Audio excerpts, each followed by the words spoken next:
Hello everyone and welcome to SUNUP. I'm Lyndall Stout. We begin today with a growing problem for landowners in Oklahoma.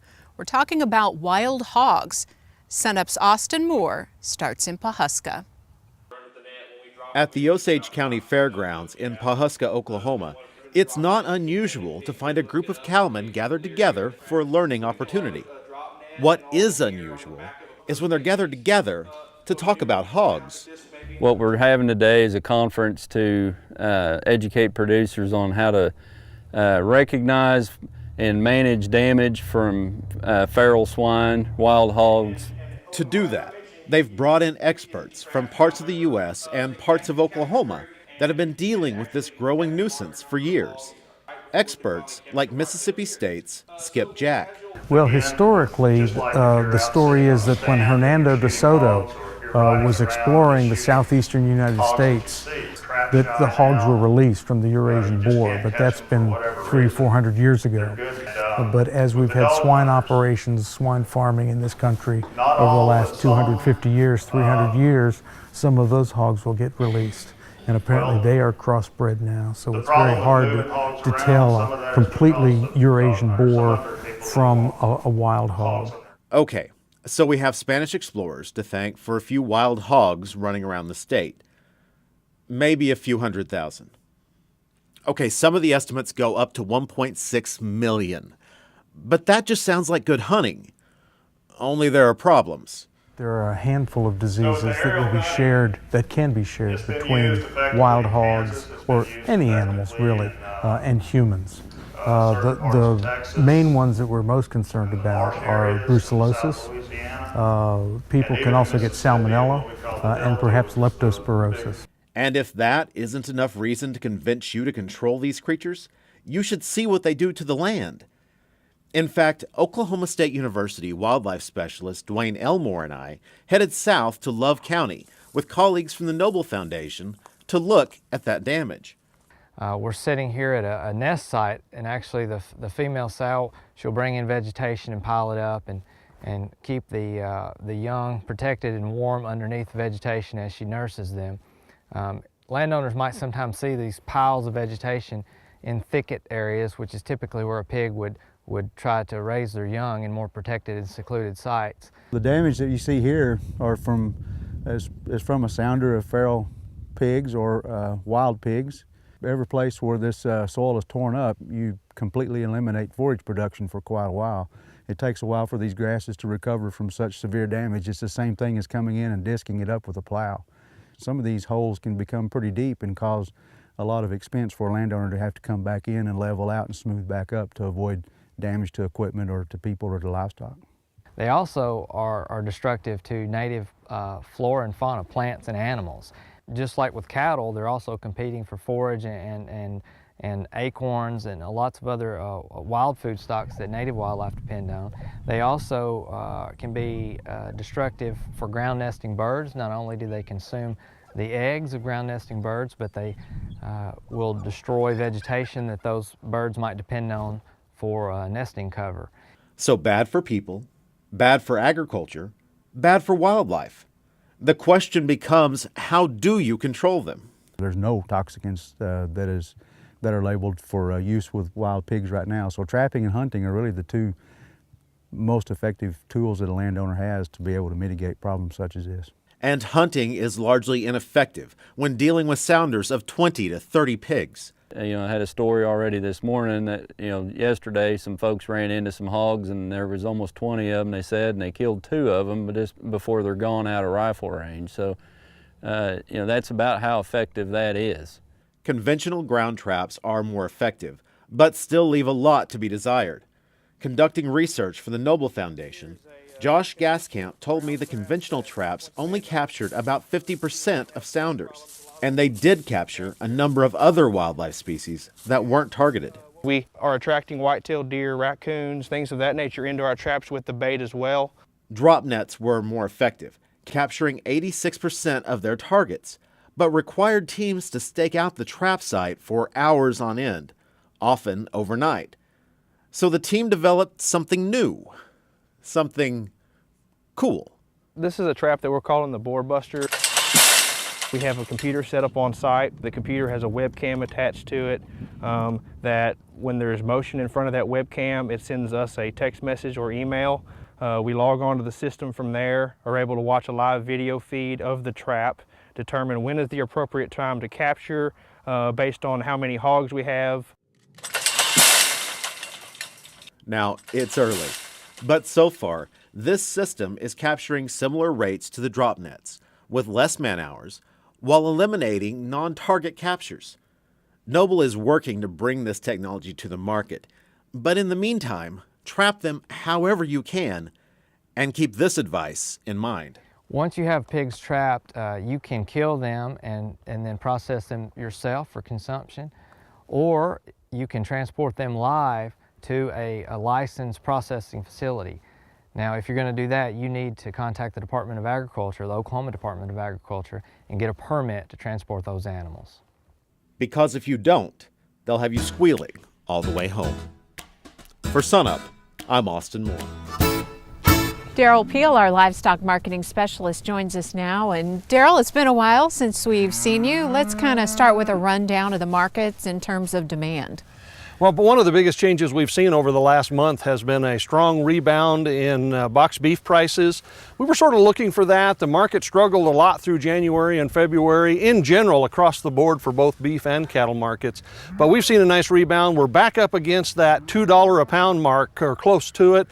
Choice box beef is around $1.96 at the moment, and I think that'll be the real test over the next month to 6 weeks. Probably will be once again a challenge of that $2 a pound level, and that'll sort of tell the tale then for the next few months if we're able or unable to go through that level. What are you looking at in terms of fed cattle? Well, fed cattle markets also rebounded, over that time period. They have softened back up again recently. Margins are still an issue.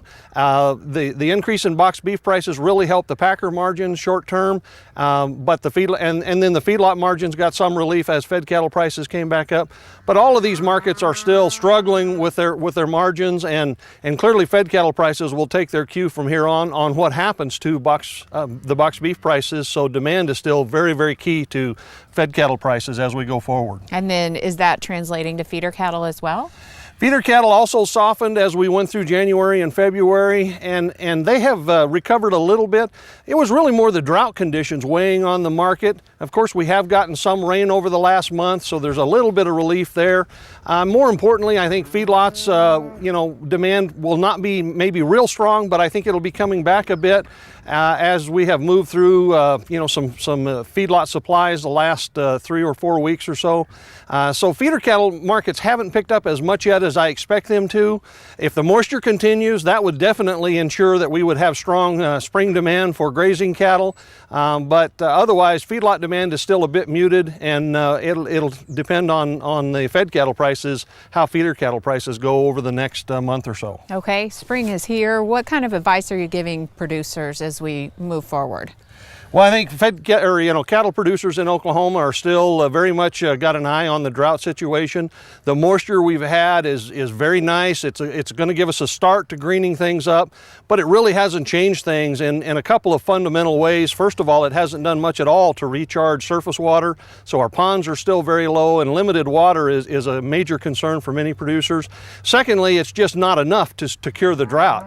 It's a good start, but unless we continue to receive moisture on a timely basis, and really we need above normal moisture to continue recharging the soil, in addition to what we're going to need as we warm up and get into these warm, windy days that will use a lot of moisture.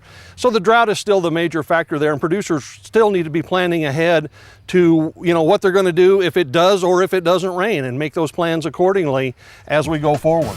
Okay, Daryl Peel, we'll see you again in a couple weeks. Thanks a lot.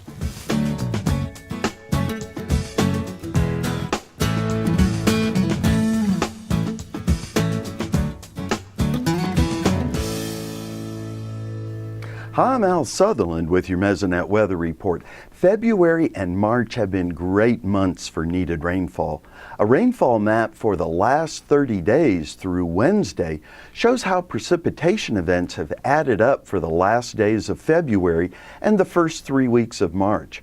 There are a lot of colors on this map. The green areas had rain amounts of 3/4 of an inch to 2 inches. The yellow and brown areas ranged from 2 inches to 4 inches. The orange areas are those from 4 to 5 inches. The bands of red had more than 5 inches, and the purplish red more than 6 inches of precipitation. The highest total for a Mesonet site was 5 24/100 at Cookson.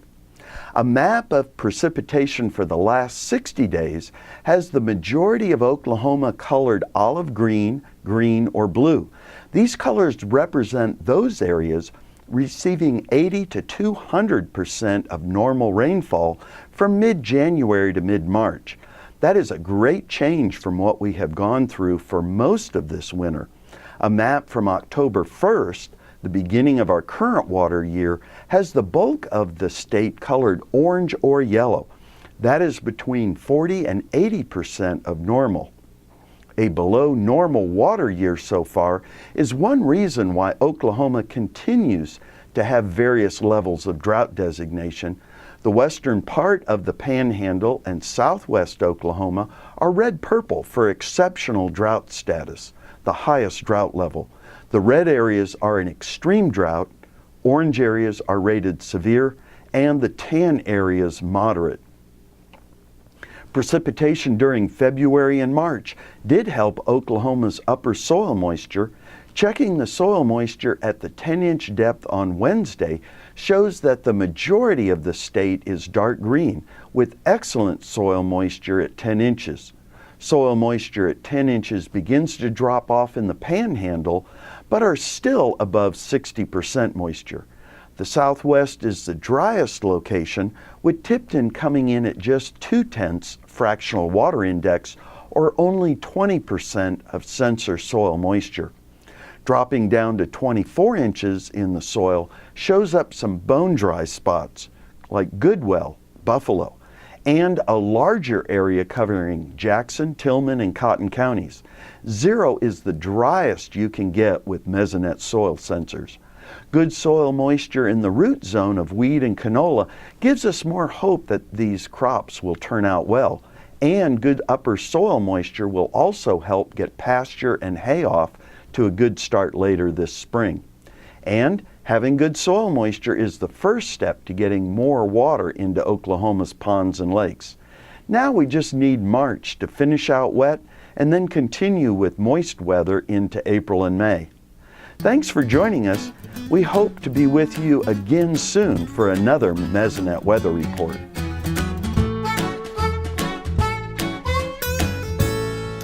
Anytime you deal with the word pox, you got to go to the doctor, and we have Dr. Brian Ernall here to tell us about cowpox.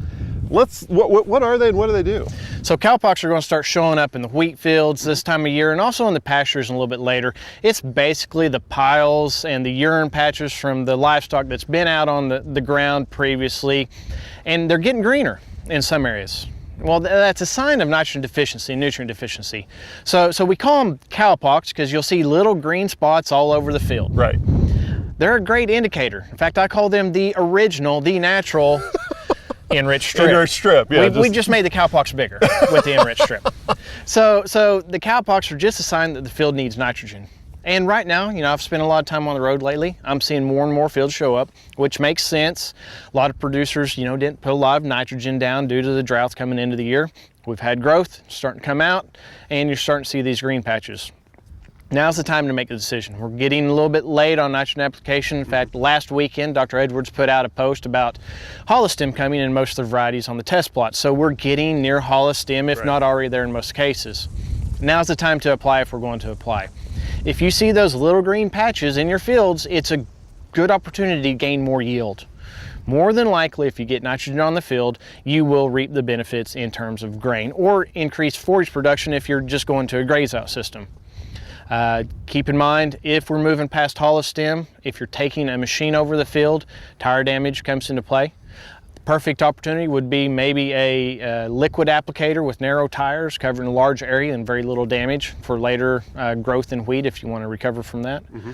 But it's just a good sign that now's the time to apply fertilizer and you'll get an economic benefit. Okay, and right now you're actually wanting pictures of these also, aren't you? Absolutely. These pictures are great for education and extension purposes, so anybody that wants to send me pictures, please go on my website, put send them through my email or my Facebook or Twitter feed or what be it, and please send them my way. I'd love to be able to use them. Okay, so right now is almost the end of application time to fix them. In normal application, we want people to be on before hollow stem. Right. Just limit damage. The wheat as a plant can still recover after that, but the closer we get to flag leaf, closer and closer to flag leaf, the less and less likely it will be that we can recover and yield. So now is the time. Okay. Don't wait any longer if you see those cowpox out there right now. Okay, Dr. Brian Arnall, thank you very much. And for more information, go to our website, sunup.okstate.edu.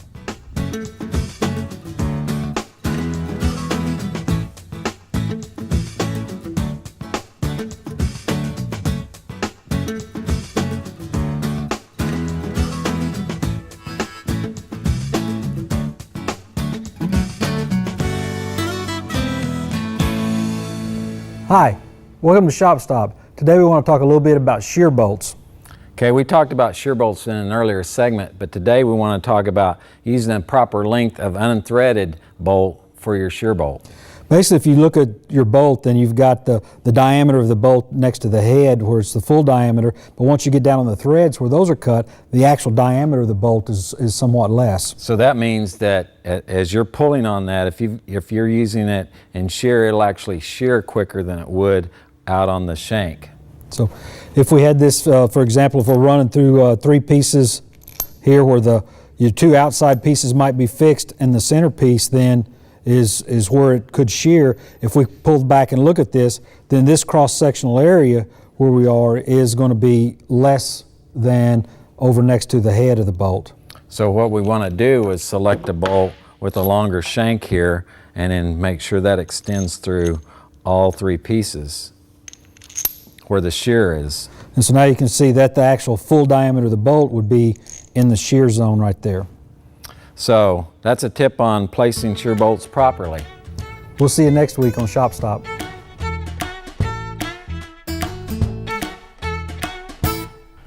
This week we saw old crop wheat jump 40 cents and new crop up 26 cents. Here to help make sense of that and why that's happening, Kim Anderson, our grain marketing specialist. Kim, let's talk about the overall situation with wheat. Why are we seeing a rise this week? I think we're seeing a rise because the funds are covering their short positions. We've been talking about that for the last 6-8 weeks that they had near record short positions in wheat. They're covering those positions. As they're covering them by buying both old crop and new crop, it's driving the prices higher. Now, why the difference between the old crop and the new crop in terms of the difference in the rise? Well, I think we're seeing the higher new crop because we've talked about this in the past too. Wheat's being used as an ethanol in the ethanol plants. There's some concern in the market about the relatively tight wheat stocks and moving into that. Plus, wheat exports have been good over the last month or so. All right, now talking about the crop in the field right now, you've been making some calls around the state, trying to get a handle on condition and where we can go from here. Tell us what you found. Well, I did a very unscientific survey. I called elevator managers from all across Oklahoma and just asked them the question, based on what you know right now and today's conditions, what percent of average do you think you're going to take in at harvest? Now there was some places like Pond Creek in that area there where they said about 60%, but the state as a whole said 75 to 80% of average. Some places they're looking at average and some lower than that, but right now if you had to guess, I'd say 75 to 80% of an average Oklahoma wheat crop. And all dependent on weather, of course. All depending on weather. And you know, one elevator manager and plant and soil scientist told me that, you know, given today's conditions, 80%, but that's assuming that we're going to continue to get moisture. He says that he's got wheat that's stressed right now. He thinks it's going to get warmer. We're going to have trouble getting moisture, just like we got now. We've got clouds and we don't have any rain. And that's the concern right now, is the stress of the wheat and finishing out the year with timely rains, and the odds are against that. All right, now real quickly, finally, we had a report come out this week on exports from the USDA. What do we see in there? Well, we saw the exports, they've been relatively good for wheat. The old crop wheat was good, met the expectations. New crop was slightly below expectations. And then you can go back to that 46-cent increase for old crop and 26-cent increase for a new crop. And that may be part of that reason in there too. All right, good information as always. Kim Anderson, our gray marketing specialist here at Oklahoma State University.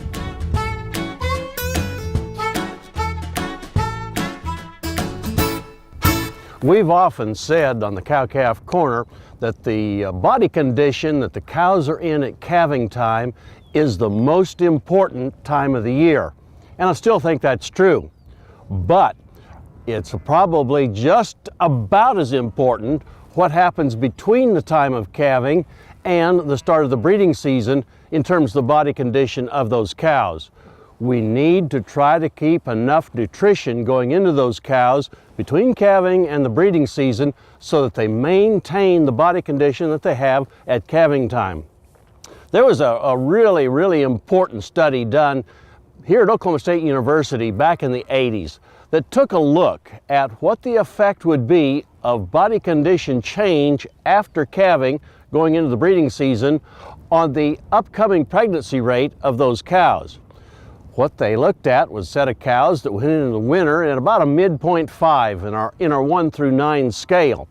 And they maintained the body condition on those cows clear to calving time in February and March, so that they were still about a 5.4 at calving time.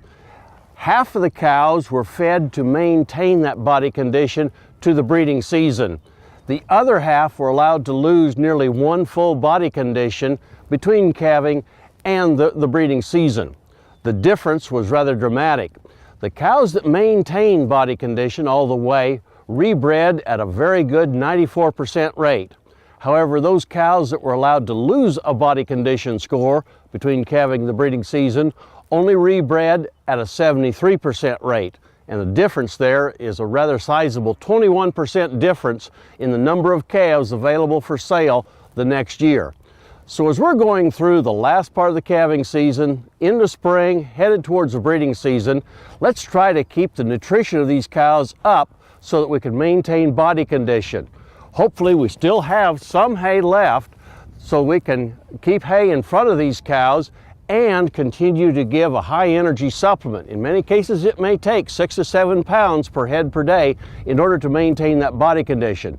I know that feed's expensive, but not nearly as expensive as losing 21% of the following year's calf crop. Keep this in mind as we're going through this calving season and this spring, and you'll have a better breed up next fall. We look forward to visiting with you again next week on SUNUP's Cow-Calf Corner.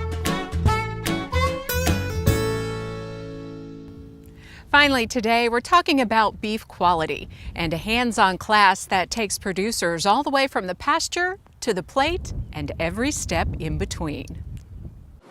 Richard Myers knows how to raise cattle. I'm a ranch manager. We have about 300 or 400 mama cows. Richard is taking a break from the ranch in Seminole County, Oklahoma, to learn how to turn a beef carcass into retail cuts. There's a lot more science to it than I had any idea, before today. There's definitely, there's an art and a science to, not wasting the meat, but getting all that you can. So. That science is the foundation of the Beef Quality Summit that takes place twice a year at the Robert M. Kerr Food and Agricultural Products Center on the Oklahoma State University campus. The intent is to condense the entire beef industry into about 2.5 days. And when I say the entire beef industry, that means understanding and discussing and talking about all sectors of the beef industry. Seed stock, cow-calf, all the way to the other end of the spectrum where we're looking at finished products. The goal? To teach producers value-added production techniques so they can raise animals worth more to the industry at the end of the line. We're able to take live animals and take them right down to the retail cut. And they can actually see value, where it's lost, where it's gained, and it's been a great educational tool. At first, specialists geared the class toward ranchers like Richard, but that's changed over the years. Since then, we've brought in restaurateurs, food service people, county extension agents, county beef groups, whatever, and we have brought them in to basically take them through the process of looking at where premiums are, where discounts are, the quality of the product, the meat yield of the product, and this has been a great educational tool for everyone concerned. As one of my board members said that's attended the event, said it was the most educational 2.5 days he's ever spent in educational seminars within the beef industry. What we think it does is it helps bridges that gap, so they get to see what happens to that end product. They also get a better understanding of, okay, what happens in my on-farm practices, what am I doing on farm, and how does that ultimately impact the quality of that product. But at the same time, they get to meet with retailers and food service operators that also participate in the process, so they can see how much what they do matters to that ultimate end user, the consumer. And ultimately, give everyone involved a better picture of the beef industry as a whole, especially at the end of this carcass class. And they come out of that 3-hour exercise where it's about 35 degrees and they're just worn out. And so they have an appreciation for the packing sector. Whereas before, a lot of folks, the packing sector was vague and kind of shrouded in secrecy. Now that they can see it and participate in it, the respect for that industry and for those folks that receive their cattle, that appreciation elevates. And when you come in and look at it from another side, as far as the processor, the packer, or the consumer, it opens your eyes to see it a different way. This whole process over the last decade or so has been a great change in terms of the way we produce beef in Oklahoma. The next Beef Quality Summit is set for the fall on campus at Oklahoma State University. You can find more on our website, sunup.okstate.edu.